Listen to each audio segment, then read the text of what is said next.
Exercise causes substrate depletion. It depletes your energy stores. It causes dehydration. It causes inflammation. It causes muscle damage. Exercise is really bad for your body. If you keep doing exercise, it won't be long until you die. Okay, so thank you very much for joining me today. Just for the sake of our listeners, Dr. Vollaard, would you mind just as a starting point, just introduce yourself, where you are working, and what your research interests are?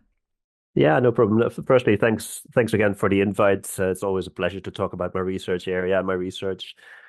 I'm an exercise physiologist. I studied at the University of Maastricht and then did a master's at Aberdeen and did my PhD at the University of Essex a long time ago now. I've since worked at Heriot-Watt University in Edinburgh, at the University of Bath, and I'm currently at the University of Stirling. Um, when I started my studies, I was mainly interested in exercise and performance. So how can you improve sports performance in athletes? But during my studies, and certainly once I started working as a lecturer at university, my interests have completely shifted to the health side. So I no longer work with athletes. I no longer try to improve performance. I just try to improve people's health through exercise. And the main area of interest that I'm working on at the moment is what is the minimum amount of exercise that people can get away with in order to reap the health benefits. Fantastic. So, can I just also check? You're not funded by any companies, is that right? Anything you need to disclose? Yeah, funding always an interesting issue. It is exceedingly hard to get funding for this line of work. Funding for exercise and health should be a priority, but isn't because people can't make money of it. At least pharmaceutical companies can be. Um, I currently hold one grant that was funded by a company. This company is called Integrative Health Partners. They are a company that produce exercise bikes that have been specifically designed to be able to perform the rehit exercise protocol that I have developed. I'll hopefully get a chance to talk about that a little bit further. It's a small grant specifically for one study looking at the effects of my exercise protocol on levels of cytokines in the blood. That's one study out of about 50 that I've done. So that's the only conflict of interest that I have to disclose. Fantastic. Thank you very much. Well, look, let's start with a little bit of science first, if that's okay. So, why do we exercise? Because that might be relevant to some of the choices that we make. And how important is it, and what are the key benefits of exercise? I think in answering that question, it's probably important to first define exercise, because not everyone will have the same understanding of it. So what we use in my field is different terms. We talk about sport, we talk about exercise, and we talk about physical activity. Physical activity is anything where you expend energy by moving your muscles. Exercise is a type of physical activity where you do the physical activity in a structured and purposeful manner with a specific purpose, usually to improve your health. Whereas sport is a type of exercise where you do the exercise as part of, say, a competitive environment where there are rules and you compete. So I generally prefer to talk about physical activity, as in people should increase their physical activity levels. We're definitely not aiming to get everyone to do sports because some people just don't like sports. If you don't play football or you don't like going for runs, then you can just do exercise where it's not competitive, but it's specifically doing the physical activity for reasons of improving your health. But some people don't need any exercise because they may be very physically active in the first place, and that's how it used to be. Uh, Exercise is a new thing. People haven't been doing exercise for thousands of years. People have been physically active for thousands of or millions of years. Throughout our evolution, people had to be active because if you weren't active, you wouldn't eat. You have to go out hunting or you have to go out gathering, and that would get you the food and able to survive. After the hunting and gathering, people wouldn't go play a game of football or go for a jog just for the fun of it. People would preferably do nothing because evolutionary that is way more beneficial. Not expending energy, because every bit of energy that you expend, you'll need to replace again. You have to go get food again, and you might not always be able to get the food. So we have evolved to be physically active, and we are now in a different situation where we are no longer physically active and can still get food. You just drive to the supermarket, or you get your supermarket to deliver your food at your doorstep. So at the moment, there's a mismatch between what our genes, the way they've evolved, expect, as in that we have to go out and run and hunt and gather and be active all day, and what the actual situation is that we are sitting behind computer screens doing our work and not do any physical activity throughout the day. And that mismatch causes disease because we can get the food without the physical activity. So we need to do exercise. It's crucial because our body expects it and will get ill if we don't. And that is really the only reason. Yeah, it's for some people it's great. It's enjoyable to play sports, but a lot of people don't like playing sports. Some people may still have physically active jobs, but most people don't. All the rest of us need to do exercise in order to not get ill. That's a great, wonderful point. I think it's going to lead on nicely to what feels like an explosion in the intensity of exercise. You know, most people are wanting to get healthy and well. There's just bombarded now with intensive exercise programs, gyms, 24 hours a day, etc., etc. And it feels like there's a need to work very hard and do a lot of intensive exercise to be healthy and well. Is that necessary to compensate for our more sedentary lifestyles, or have we swung a little bit too far? I don't think we've swum too far. I think part of the answer should refer to the fact that people want to be healthy, of course, and they kind of know what you need to do. A lot of people will think, well, I need to go on a diet. And then there are 30 diets to choose from, and one is even more extreme than the other, and you've got celebrities endorsing them all. But in the end, if you want to lose weight, you'll probably have to go on a diet. Same with exercise. People know they should be a bit more active, and there'll be people saying, well, you need to do this, and other people say you need to do that. But in the end, you just have to do exercise. And the intensity thing, that's an interesting one, and it's very key to my research. I think it's worth first saying that so I teach exercise physiology at university, and in my first lecture introducing exercise physiology to our year one students, the first thing I tell them is that exercise is not healthy. And they'll all look a bit puzzled, and they think, yeah, well, I went to university, study this, and this is the one thing I already know. Exercise is healthy, but it's not.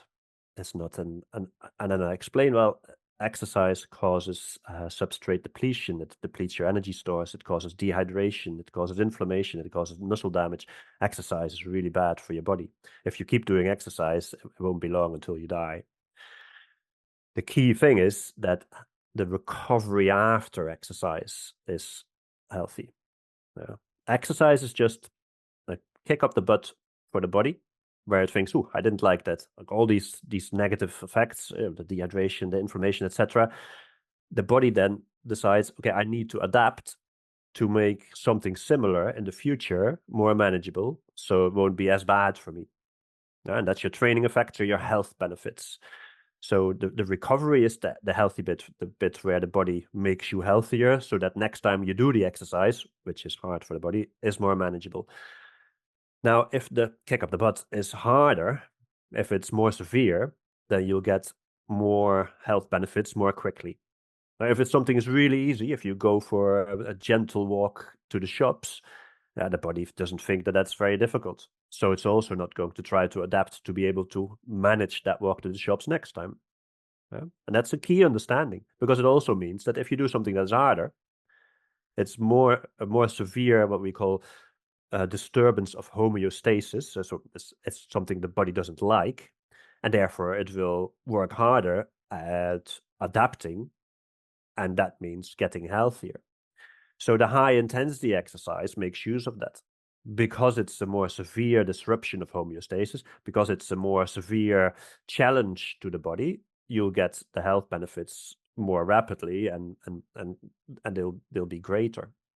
So what you can do is, well, what if you do the hardest exercise possible?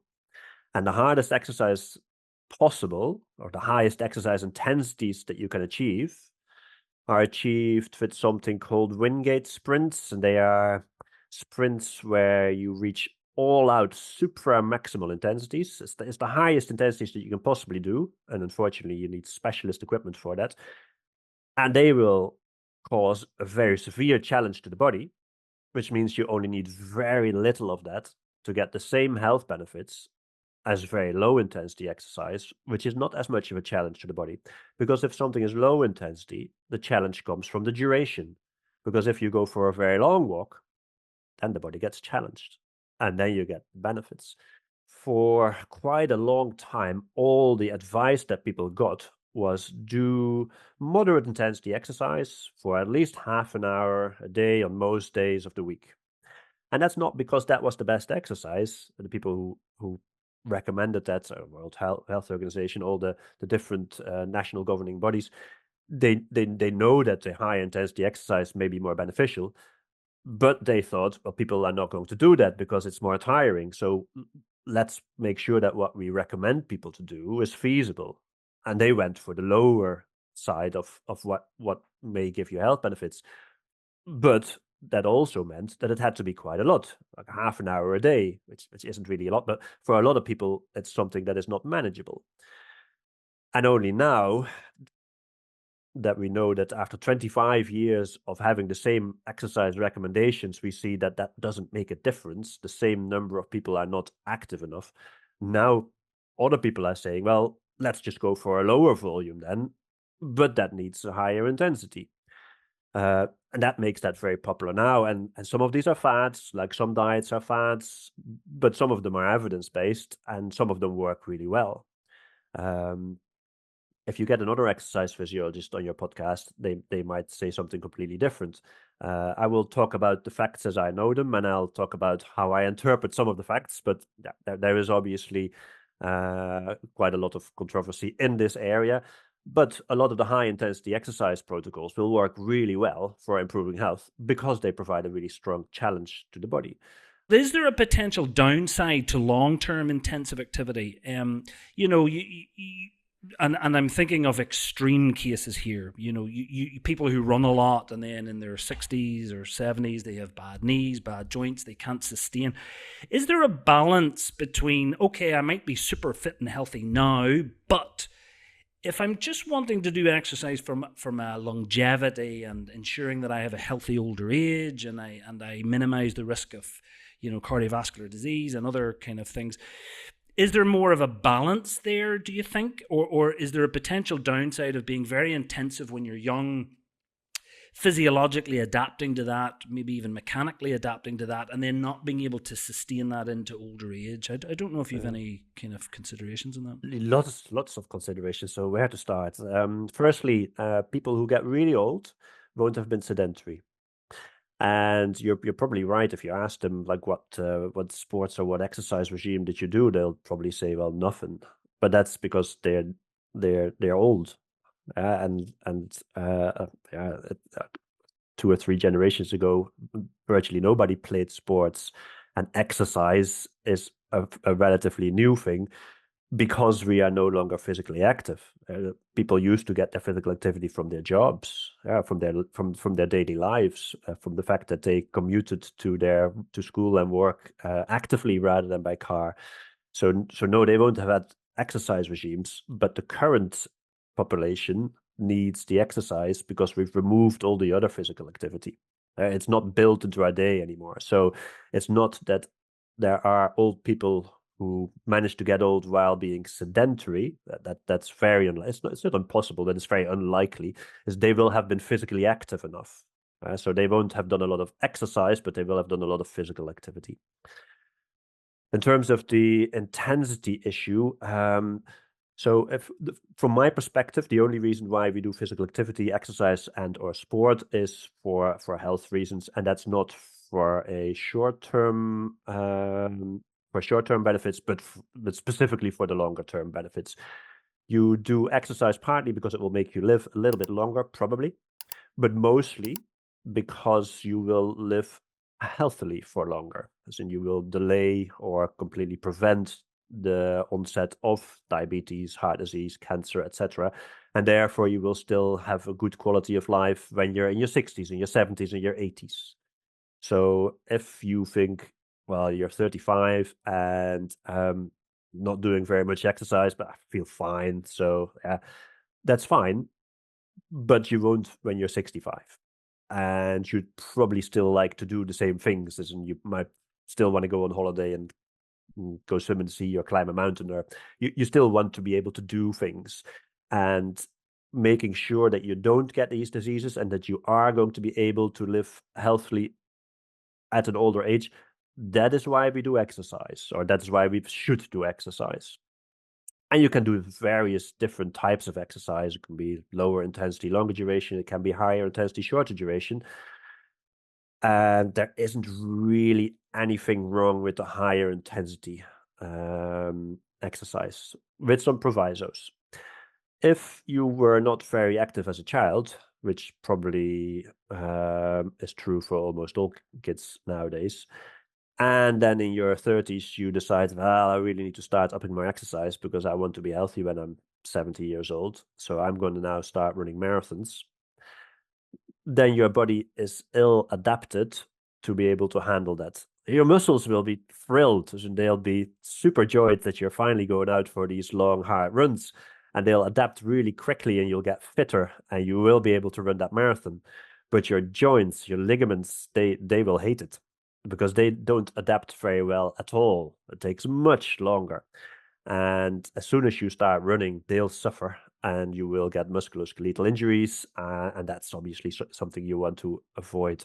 That is probably worse with higher intensity exercise, although lower intensity exercise for very long durations can have similar problems if you start from a very unfit level. But there's things you can do about that. You can, for example, do cycling-based exercise. You can do high-intensity exercise on a cycle ergometer. You can reach those supra-maximal exercise intensities that I mentioned, the highest you can achieve, but it's cyclical. So you don't really put any stress on your joints. So very little issues musculoskeletally in that respect. So it just depends. There's nothing wrong with higher intensity exercise per se. I was going to answer. I think you've kind of answered it already. Is there a best form of exercise? But I think what you're saying is probably any type is okay to a point, right, as long as you're physically able and you recover well afterwards. Is that fair? No one's ever convincingly researched and said this one type, even your own. I mean, I think is what you're saying. Even your own, although it's excellent, is not necessarily better, but it will suit some people. Is that kind of fair? That is fair. Maybe it's a good point to briefly introduce the specific exercise protocols that I look at, because it's a fairly extreme type of exercise. So a good 20 years ago, some people in Canada started looking at sprint interval training for health. And up to that point, sprint interval training, which is basically doing repeated, really high intensity bouts of exercise, was purely used by athletes to improve their running performance, cycling performance, etc., and specifically their sprint performance. But this group started looking at aerobic performance, so endurance exercise. So they asked people to do really short sprints, and then they looked at, well, what does that do to your ability to do longer types of exercise? And they found it was vastly improved, and that was completely novel and really interesting because there is a principle in training physiology, principle of specificity, is that what you train, you'll improve, but only that.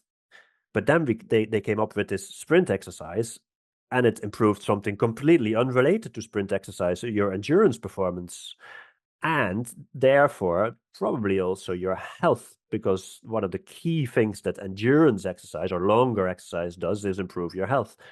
So I was really interested in their findings. And I started to look at the health benefits of those sprint interval protocols and got really good results. As in, with really short amounts of low volumes of exercise, you could get health benefits that would normally take way longer to achieve if you would do regular aerobic exercise as recommended.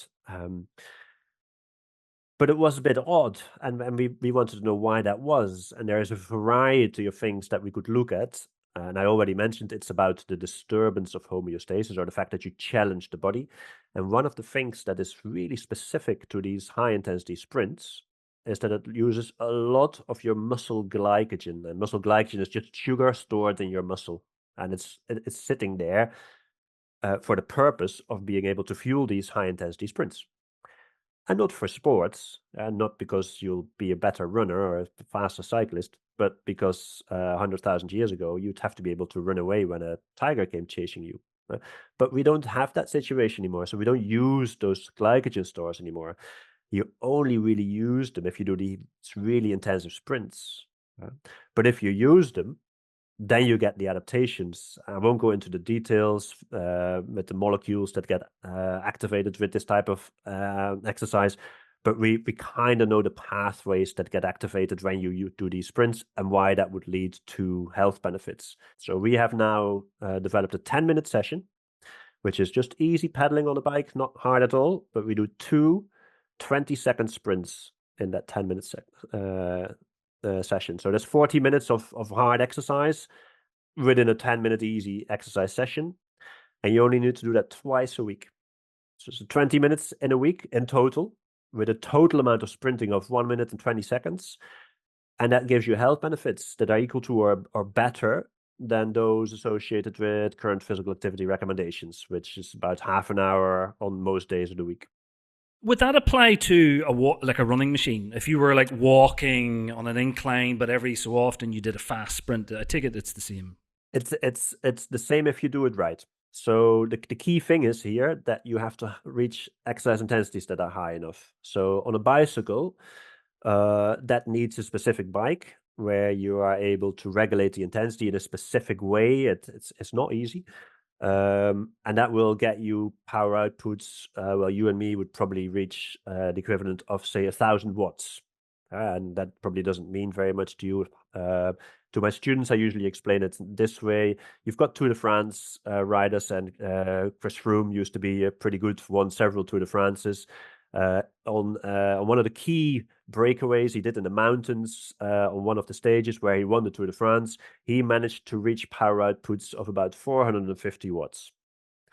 And we can easily reach 1,000 watts on the right bike, but only for very short. But it's extremely high exercise intensities, but for really, really short. But anyone can do this. You don't have to get to 1,000. It's very individual. Some people might reach 500. Some people might reach 2,000. But you need to be able to, you need to have specific conditions to be able to reach such high exercise intensities. Now, if you want to run on the flat, you'd never manage because you wouldn't be able to move your legs quick enough.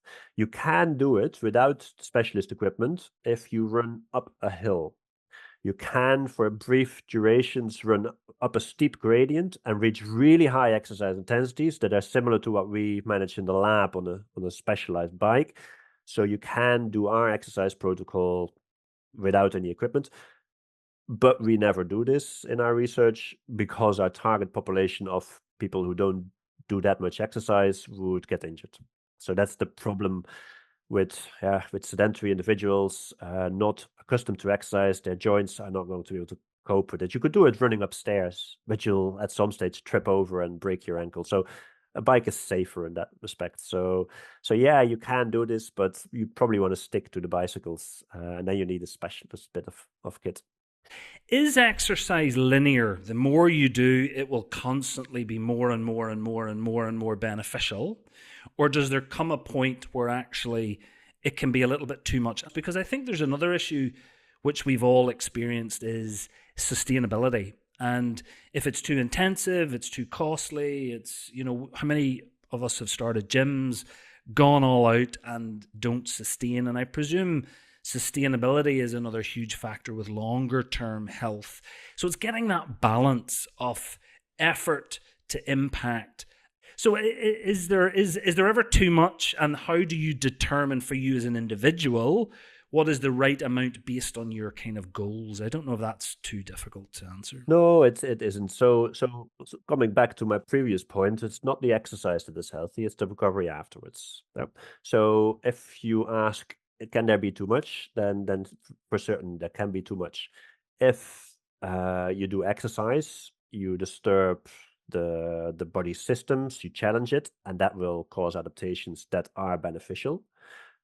But you have to have the time to to get those beneficial adaptations. If you start exercising before you have adapted, then you stress the system again. There hasn't been time to adapt. That's just bad.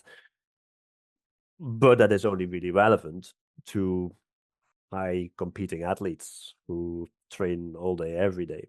So for us mortals, pretty much everybody in the population, that is not an issue because we do so little that there is hardly any chance of doing so much that your body doesn't have a chance to get the health benefits. The less you do, the less you need to improve your health. So training or exercise is different for everybody. An elite athlete will need to do a lot of work to gain a little bit, because for them, a hard training session is something they can handle quite well. Therefore, it doesn't give much of a stimulus, and they won't get much of a training benefit. For regularly healthy individuals, you'd probably need to go jogging or fairly long cycle rides or do these high intensity sprints. That's all fine to stress the system and to get adaptations that will improve your health. For someone who hasn't done any exercise for a decade, maybe someone who's been bedbound or something like that, just getting up to walk to the toilet and back will stress their system and will give them adaptations that are healthy. So the total amount that you need to get the adaptations varies mainly on how fit you are at the moment. It needs to stress your system. It needs to be something that the body finds at least tiring. So for most people, just an easy walk to the shop that isn't even going to make you breathe harder, that isn't going to stress the system very much. So if that's the type of exercise you want to do, you have to do a lot of it. You'd have to go out for 2-hour walks, and that will then give you benefits. That's fine. If you do slightly higher intensity, then you can get away with less. Yeah. Before you get to the point where it's too much, you'd already be running triple marathons back to back. It's really hard to do too much. The only proviso again is that if we haven't been doing much previously, then first our body needs to kind of get used to the exercise, and your muscles are going to be there's no issue at all. They love adapting, they love exercise, but you need to be careful that you don't overload your joints and your ligaments and get musculoskeletal issues. So if you want to increase the amount of exercise, then you have to do it gradually because it takes quite a long time for your body to get used to it. The total amount that you should do is as much as you can. If you don't do anything and you start doing a little bit, then you get fairly substantial health benefits already. If you do a decent amount and you do even more, you'll get more health benefits. And can you measure those? Not necessarily, and maybe it doesn't make any difference. For some of us, we can do a little bit of exercise and we won't get diabetes or heart disease or cancer or any of these diseases later in life, and you will be able to still be active when you're 90. But if we look at the averages, then you'd better do a lot of exercise because that will vastly improve your chances of living a healthy life when you're older. How much is the minimum? It depends. What do you want? Do you not want to get diabetes, or do you still want to be able to walk up in Monroe when you're 60, or do you just want to be able to?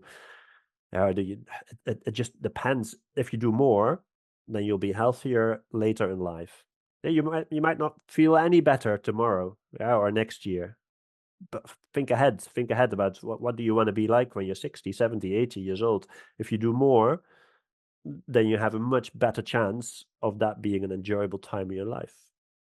Don't know if that answers your question. No, it does. It does. Thank you very much.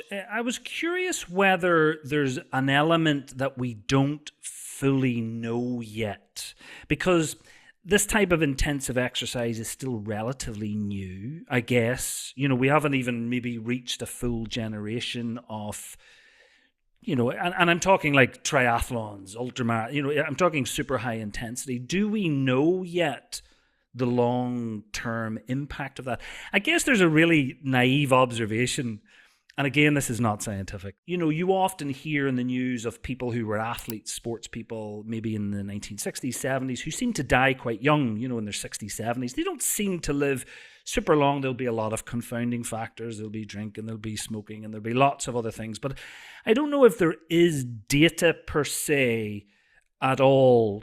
Do we know scientifically outcomes for people who are maybe professional athletes who do it intensively for numbers of years? Do they live longer? Do they, you know, or is it just too complex a subject, too many confounding factors Yeah, to it's know? it's it's obviously super complex. I think the people that you refer to who were top athletes and die at a young age, I think one very important factor is that they were probably competing at a time where doping was very prevalent. It's still prevalent, but probably not as bad as it was. As in, we've got East German athletes from the 80s who died in their 30s from a variety of conditions. They all got anabolic steroids for 10 years. That's not a normal condition. So it's not about the exercise that they did, but the drugs that they took. Um, People will get more skeletal muscular issues when they do these very long ultra endurance events, marathons, triathlons, etc.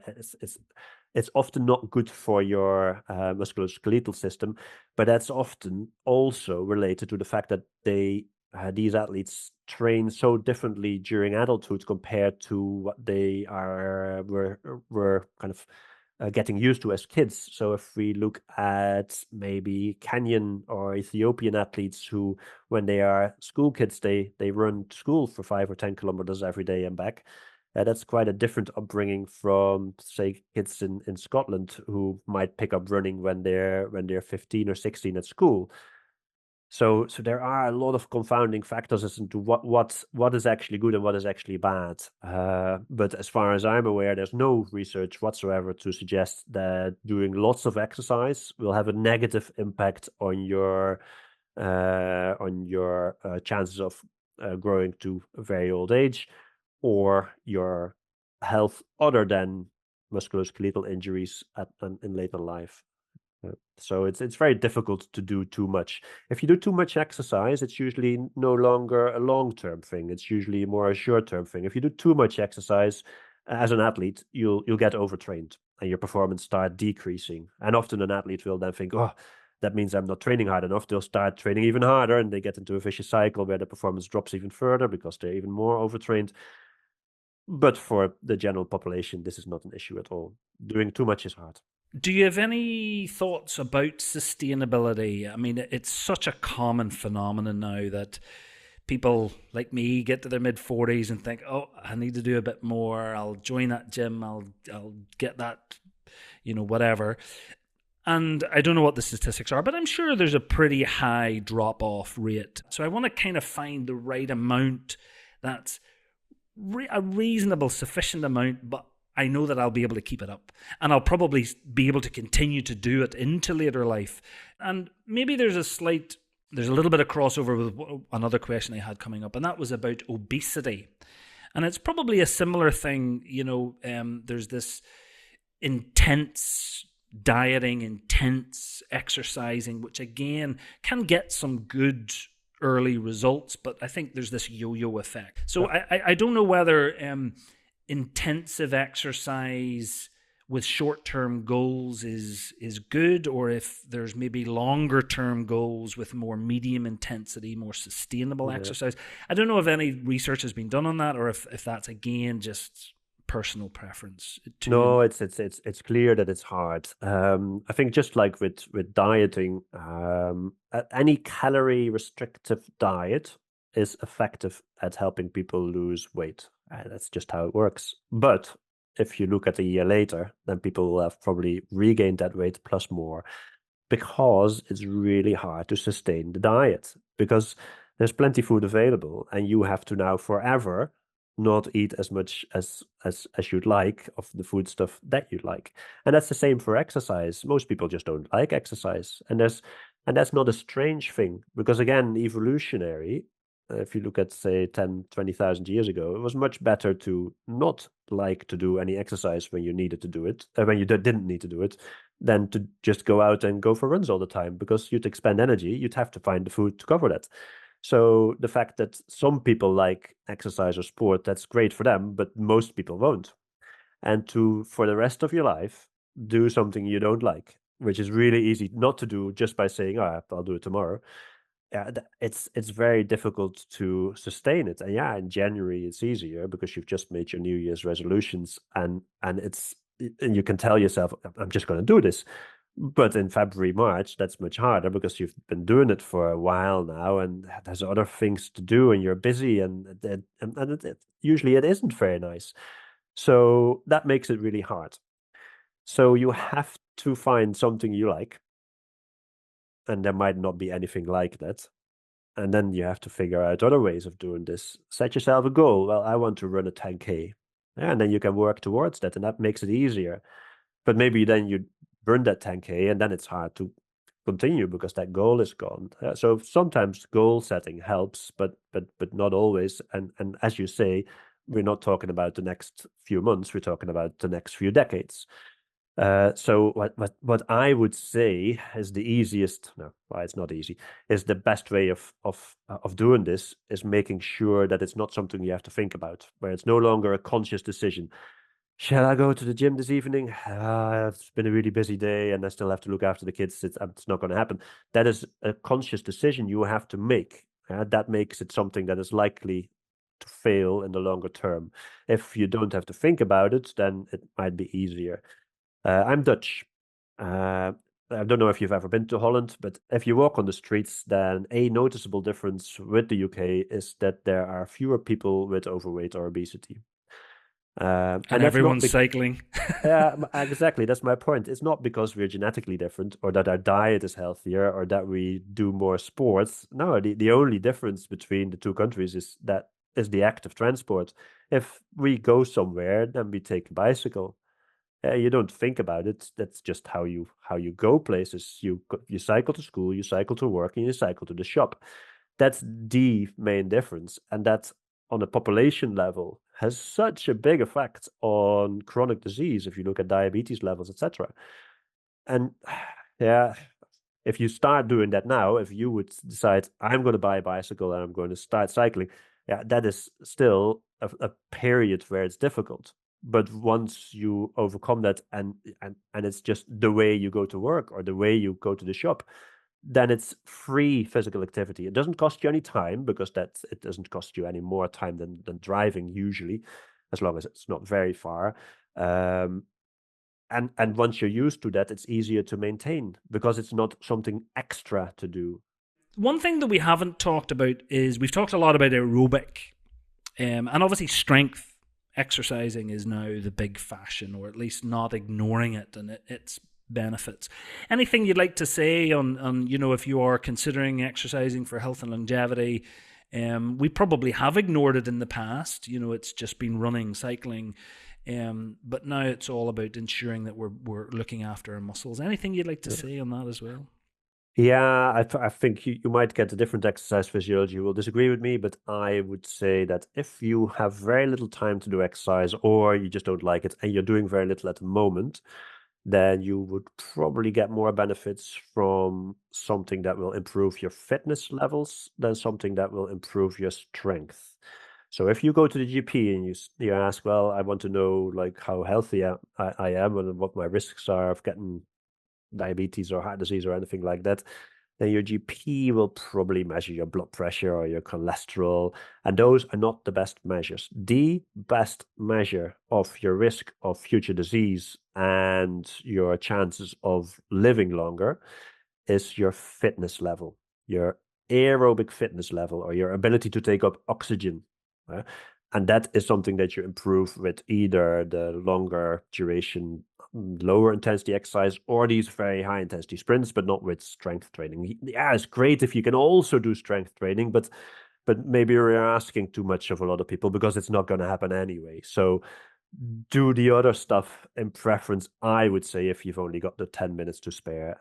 So yeah, if you can incorporate something, fantastic. If you can incorporate both, even better. And if you can do more, then you're going to be healthy, and that's you're going to be happy when you're older. But but I realize that it's really difficult, and we need to make sure that we remove as many barriers to it as possible to make it as easy as possible to stick with it. Now, and you were mentioning that you would like to do this at home. What we are looking at is enabling people to do this type of the exercise protocol that we've developed at their workplace. Most people will work at a desk and sit down all day. What if your workplace had a little room somewhere with a specialist exercise bike that you could use to do our 10-minute protocol? It's really easy cycling. Yeah? It's just pedaling your legs with two 20-second brief sprints in there. Yeah, these sprints are hard because they're supramaximal. It's the hardest intensity that you can do, but they're only 20 seconds. So you recover really quickly. You don't generate much heat because the exercise isn't long enough, which means you don't sweat. If you don't sweat, you can do this in your work clothes, so you don't need a shower afterwards.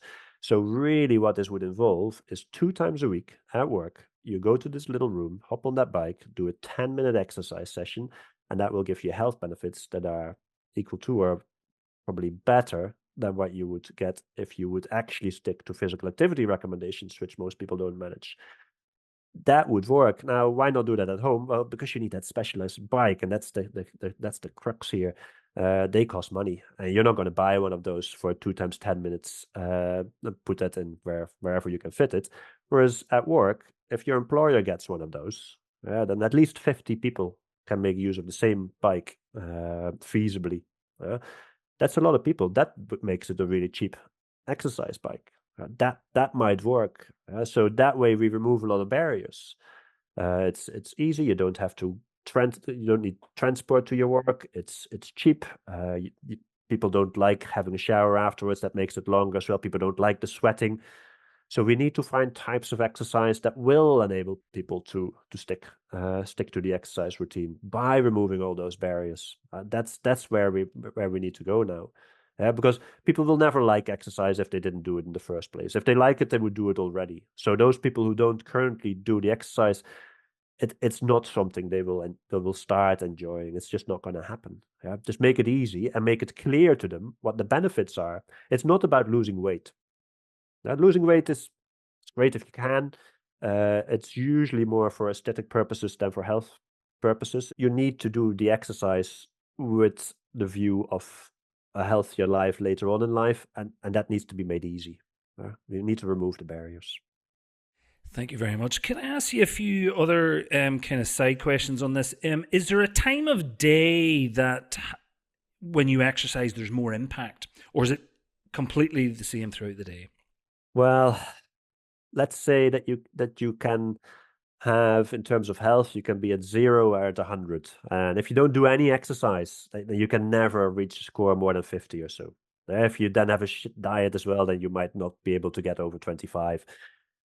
The effect of time of day, even though we know very little of it, will never be more than 0.01% of that scale. It might make an effect, and we might be able to measure it. It might be publishable, but it'll be so small that it doesn't matter. If you do the exercise and you can only do it in the morning, then just do it in the morning if that suits you. It won't make a difference. Are there any other factors that impact the impact of exercise? What I mean by that is, Yep.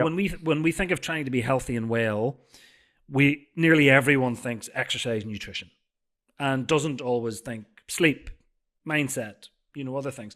Do the other pillars of life impact? And I guess what I'm trying to, maybe the point I'm trying to make is there a benefit if we're really committed to being healthy and well, giving some, and maybe some significant time and energy to addressing the other pillars?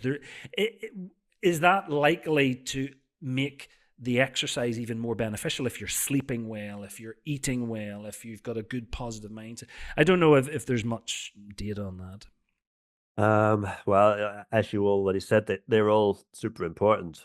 You can't expect to be overall healthy if all you do is have a healthy diet, but you don't do any exercise and your sleep is bad.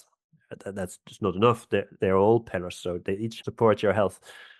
Whether changing your other factors will improve the impact of exercise is probably the other way around.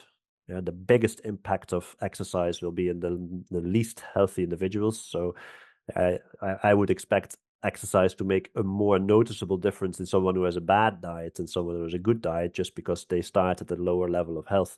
That doesn't mean that you should have a bad diet. It just means that as a percentage, you'll probably see the benefits more. You'll need all of them. I don't think any of them will impact the benefits that you get from exercise per se. I don't think that if your diet is healthier, that you will get more benefits from exercise. It's you just you have to look after both. Are you a big fan of devices? Now, clearly, you've mentioned the bicycle. So I'm not talking about fitness machines per se. I'm probably talking more about Fitbits and all this data. Is it absolutely helpful? Is it helpful for some people, but a burden for others? Is there a consensus, or is it just if you like it, do it, but if you don't? The latter. It's something that might help with your motivation. Yeah, I use Strava because it will help me. I like data. I like to see it all, and I'd like to track it, and it helps me keep motivated. Same with step counters. Some people like to see that they've done 10,000 steps, and if they've missed a day, they'll feel bad and they'll try harder next day. And if they wouldn't have the step counter, they might not have done that. So for some people, it's really helpful. You need the motivation somehow. For some people, it comes from liking the exercise. From some people, it comes from wanting to track it and to see the data, and that might help them stick to their routine. So if that's you, then definitely use them. There's nothing wrong with it. Whether it's a burden to some, if it is, then stop using them. It's in the end, it's all about doing the physical activity, and I do think that for some people it can be really helpful because it's hard to motivate yourself. So just going back on the strength thing again, I think that recently I've been hearing over and over repeatedly this thing about grip strength, and apparently grip strength is this most accurate measure of longevity. Is grip strength just a general marker of overall general health? And I presume the reverse isn't true. Like if you suddenly start exercising your grip, you're going to live longer. Well, what's your thoughts on that? Yeah, the former, it's very likely to be a marker of your overall physical ability. If your grip strength is higher, then you're probably stronger overall, which means that you will have to have been doing enough physical activity to get there, and that will have given you health benefits. It's just a correlation. And indeed, if you start doing grip strength exercises only and you develop these massive forearms, then that's not going to do anything because it doesn't do anything to the rest of your body. Rock climbers will have fantastic grip strength, and those are not all people who live to 110. Going back on the grip strength training, though, this is probably more interesting. So yes, there's a correlation between grip strength and a risk of disease and longevity, etc.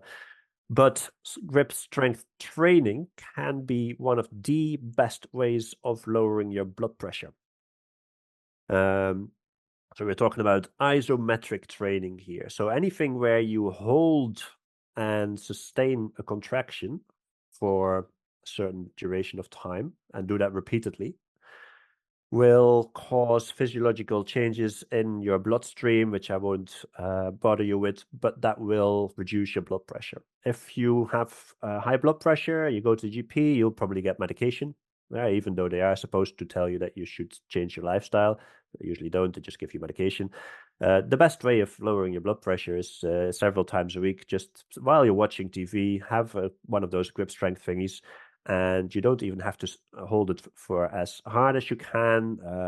But yeah, it might not be easy to judge it, but about 30% of what you can maximally do, hold that for about 20 seconds, do that maybe 3 or 4 times in a 10 minutes period, and that will lower your blood pressure. It's the simplest type of exercise that you can do. Completely unrelated to what we were talking about, but I something love that I that. find is very interesting. That is very interesting. Any other little tidbits like that you would like to share, or any other kind of fads or anything you'd like to debunk about the current kind of health and wellness and physical activity space? No, I think the main thing is really that if you do more physical activity, then you will increase your chances of living to a longer age, while having more healthy years, and that's probably the key thing. Is in yes, you might become 90 years old, but if 20 of those years at the end are spent lying in bed, then what's the point? Being physically active will mean that you're more likely to spend those 20 years enjoying life while you're still able to do things. Um, and there is no type of physical activity that is then better than any other. So if your personal training trainer says, "Well, this is what you need to do," and all the other stuff is wrong, then he or she doesn't understand what he's talking about. If you do something, then fantastic. If you do a little bit more, then great. Fantastic. Well, look, I think we've come pretty much to the end, but I'm going to go back to the kind of beginning, or I guess the purpose of this episode and the podcast and YouTube channel in general. And that's this concept of efficiency in health and wellness. I want to know that I'm doing enough to live fairly healthily now and to maybe maximize or promote some healthier years in the latter years, but not to do too much, that for two reasons that I know that I will find it hard to sustain and may have negative impacts on my body. But I thought I would if you were okay with this, I would get you to just give a comment on, following this conversation, what I kind of have in my head as what I'm intending to do. I want to know that I'm just doing a few good things that will increase my chances Yeah. of a healthy life. Because listen, you could die tomorrow, so I don't want to obsess. I just want to know that I'm doing some good things. So my three core principles in my head are: I want to do some aerobic activity. I happen to have a running machine. So what I've started doing recently is get up in the morning. First thing I do is I do 30 minutes on the walking machine, just a gentle walk mixed with some inclines, mixed with fast walking that get me at least 3 or 4 times out of puff that I have to slow down again. But I'm thinking as well with what you were saying about the high intensity. I know it's different. I won't meet the wattage that you can get on the bike, but I might include some short sprints as well, just to increase my wattage a little bit. Number 2 would be the strength. So I'm thinking of incorporating a little short exercise routine. I haven't figured out what that is yet, but with some free weights in the house, 20 minutes, a series of exercises that kind of work the core muscles and trying to push it to a little bit of muscle fatigue. And thirdly, I think my third thing is generally having a little bit more physical activity generally throughout the day. So trying to make the more physically active, or take the more physically active option at every opportunity I have. So taking the stairs if I don't have to, or walking there if I, instead of taking the car, essentially. So what would be your passing comment on my plans? I think it's an excellent idea. Yeah, if you feel that that is feasible for you, then you'll get benefits from that. Then you're reducing your risk of certain diseases at later life. You might live a bit longer, and the time that you live longer will be healthier and therefore more enjoyable. If you would ask your made-up self who lived 20,000 years ago, then they will probably laugh at it.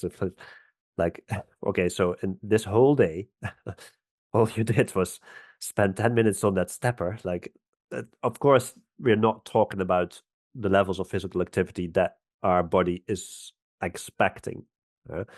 But if you can do this instead of not doing this, then you are going to reap great benefits from that.